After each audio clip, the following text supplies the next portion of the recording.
ओम शांति। सत्यनारायण की सत्य कथा।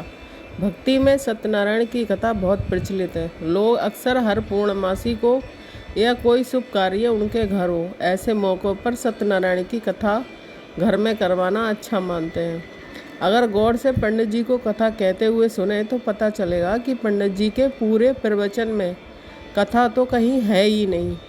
उसमें यह सुनाया जाता है कि फलाने ने कथा करवाई तो उसका इतना भला हुआ, फलाने ने नहीं करवाई तो ये बुरा हुआ, प्रसाद छोड़कर चले गए तो ऐसा बुरा हुआ, फिर भाव से पूजा कथा करवा ली तो पुनः उसका सब ठीक ठाक हो गया।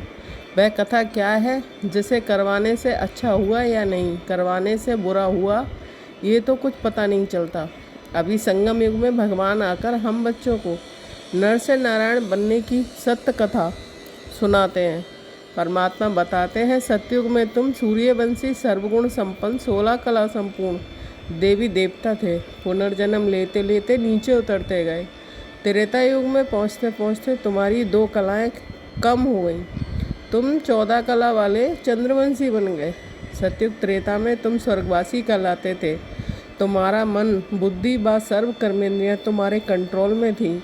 वहाँ तुम बहुत सुखी थे, सर्व प्राप्ति संपन्न थे, दुख बीमारियों का बिल्कुल भी नामो निशान नहीं था। इसी प्रकार पुनर्जन्म लेते हुए और नीचे उतरे तथा द्वापर युग में आते आते तुम्हारी 8 कलाएँ रह गईं। तुम आत्मा अपने मन के बस में हो जाने के कारण देवता से मनुष्य कहलाने लगे। तुम्हारे अंदर विकारों की प्रवेशता हुई।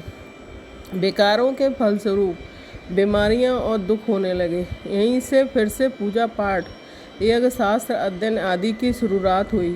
द्वापर युग में पहले पहले शिव की और फिर अन्य देवी देवताओं की पूजा होने लगी।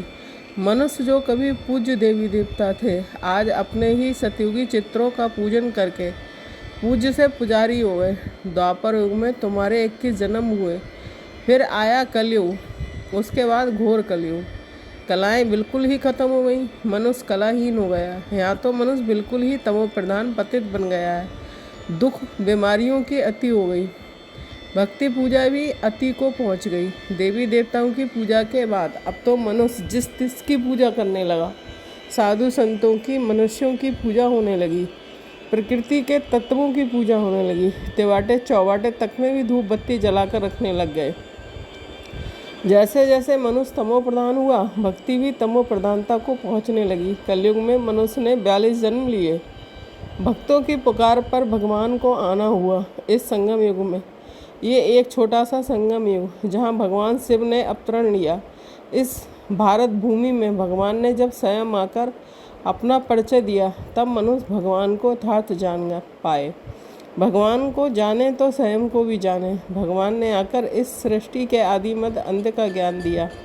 हमें हमारी 84 जन्मों की कहानी सुनाई। हमें राजयोग की शिक्षा देकर बताया कैसे हम योग बल से पवित्र बनकर फिर से मनुष्य से देवता बन सकते हैं। जो भगवान की श्रीमत पर चलकर पवित्र जीवन जिएगा, श्रेष्ठ कर्म करेगा, मनसा वाचा कर्मणा किसी को दुख नहीं देगा, वह मनुष्य से देवता बनने की राह का राह ही होगा। ये 84 जन्मों की कहानी है। सच्ची सच्ची नर से नारायण बनने की कहानी है।